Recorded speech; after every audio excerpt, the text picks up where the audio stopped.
It's Friday night, I'm still working, you're still watching, so with any luck the weekend starts here. It's a time when, even when it's as cold as this, many townies thought stray to the idea of dashing off to a country cottage and snuggling up in front of a big log fire.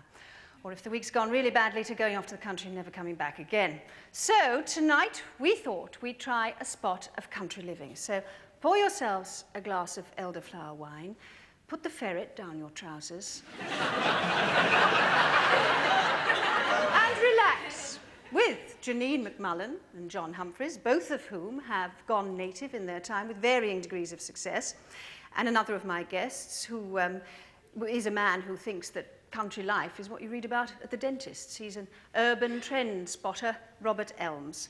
But to start with, we have an actress who helped make the whole idea of the good life acceptable in the first place, thanks to one of the best situation comedies ever made. All right, Tom. If you wish to commit social suicide and ruin the neighborhood while you're doing it, so be it. But I think it's despicable to tow poor Barbara along in your wake. I am not no barge. I know, dear, but I'm not sure you understand the implications. Now, look.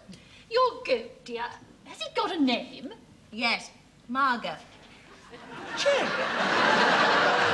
Ladies and gentlemen, please welcome a lady to the manor born who's also known to suffer more than her fair share of executive stress, Penelope Keith.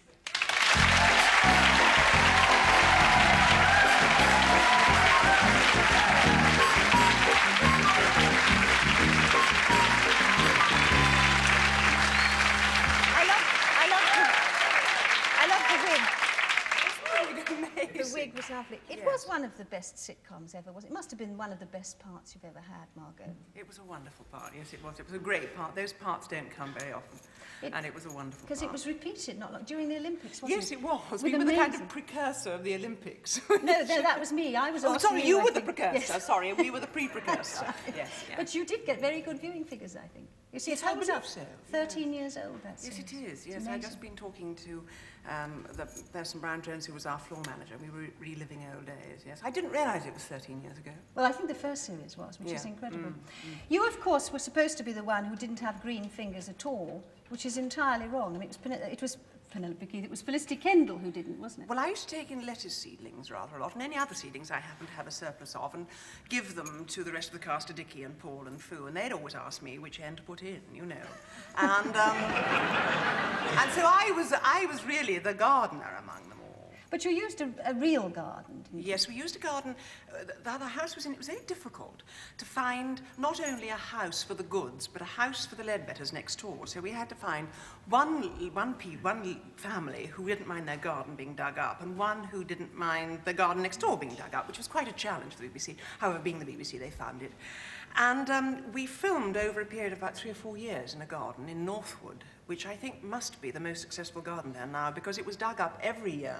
Peat was put on, goats grazed and did whatever else they had to do, and chickens and pigs and heaven knows what, and then it was laid to rest and then dug up again. It's every gardener's dream. I bet it's in wonderful shape now. Should be. Now, you graduated from Margot in suburbia to Audrey Forbes Hamilton to the manor born, which also is nothing like you, is it? Although a lot of people think it is. Yes, well, one used to think, oh gosh, if people call me the character, it's a bit of an insult, but I now take it as rather a compliment, because if they believe so strongly that I am that person I play, that means I'm doing my job, I feel. Do the locals where you live think of you as the lady of the manor? No, I don't think so. No, they just think of me as someone who lives up the lane, who goes and does her shopping. Occasionally they don't think that I don't appear on television. They'll say, like a few people said today, you know, see you on the telly tonight, or don't forget to give us a plug, and all that sort of thing. So they know I appear on the telly, but in a small community, this is one of the joys of living in the country, you see. You're in a small community, and people know you, you know them. It's so much more relaxed than fighting your way through urban living, I find. And this is where? This is in deep Surrey. Yes. And there you have... Well, I say deep Surrey, because when I was born, I'm as south of the river girl. I was born in Sutton, but I lived in Clapham and Balham and Putney and places like that, southwest London. And for me, Surrey was always Croydon and Richmond and Kingston. I suppose that was really deep Surrey. And it wasn't until I moved down there that I realised that Surrey was very, very rural. So you do believe yourself to be in the country now? I mean, some would say it's stockbroker belt. Yes, but I always imagine stockbroker belt as more up a bit in the sort of Berkshire. I suppose it's like middle age. It's always 10 years older than you are. And I suppose stockbroker belt is 10 miles away from you. Where all those golf courses are. Yes, and I think of that as stockbroker belt. Anyway, in deepest Surrey, you have your pride and joy, not only your husband, but your garden. Yes, I do. Yes, I do. I started saying some time ago when people said to me, do you really garden? I think they imagined that I walked around my garden in a straw hat and a trug on my arm and spoke to the calceolarias or whatever. But in fact, that I do garden. And so I said, yes, I'm a gardener who acts, really, you see. And that sort of was quite a good flip phrase to use, and I thought, oh yes, that's rather a good thing to do. If I ever write a book, I can't even write a postcard, but if I ever do, I shall call it a gardener who acts. And I thought, yes, this is me. I really am a gardener. And I've recently done a gardening programme, which is going to be on next year, and I was lucky enough to go to lots of beautiful gardens, famous gardens, not so famous gardens, and I had the joy of going to see a visitor, a lady called Beth Chatto, who has a wonderful garden. And I turned up and the sun was blazing. It really was blazing this summer on the odd day.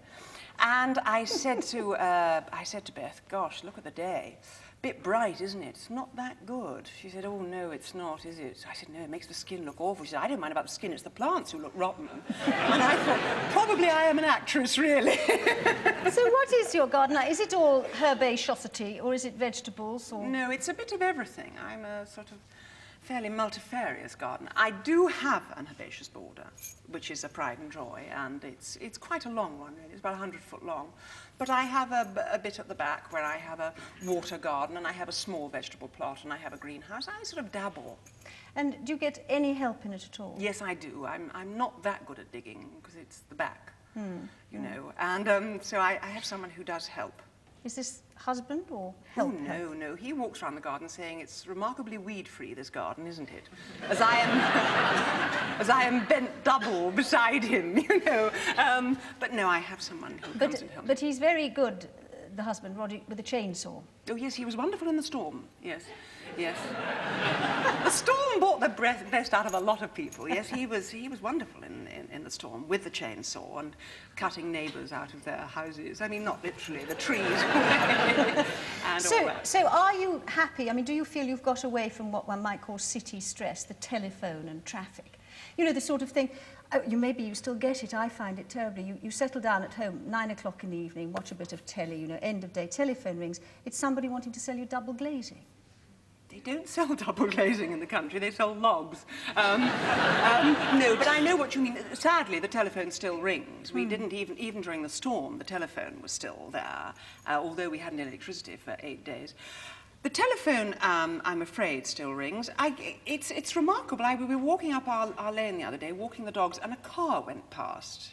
And the smell of fumes was so amazing. Just one car first thing on a Sunday morning. And I thought, heavens, in London you have that in spades, don't you? But you don't realise that you're breathing in all that. And London is now said to be, by I think the Transport Minister said today, it's one super traffic jam. Yes, so I believe. It's terrifying. Well, we shall talk on about that. But it seems to me that for you, happiness is a halfway house, not quite in deepest, darkest country with animals and all the rest of it. No. And not in the city. No. You've got some animals, yeah. But you sort of, deepest Surrey, nice halfway house. I have a foot in both camps, I suppose, really, yes. And husband Roddy in it. Yes, that's right. All right, well, we'll see if we can lure you into anything else. But for the moment, Penelope Keith, thank you very much. Thank you, sir.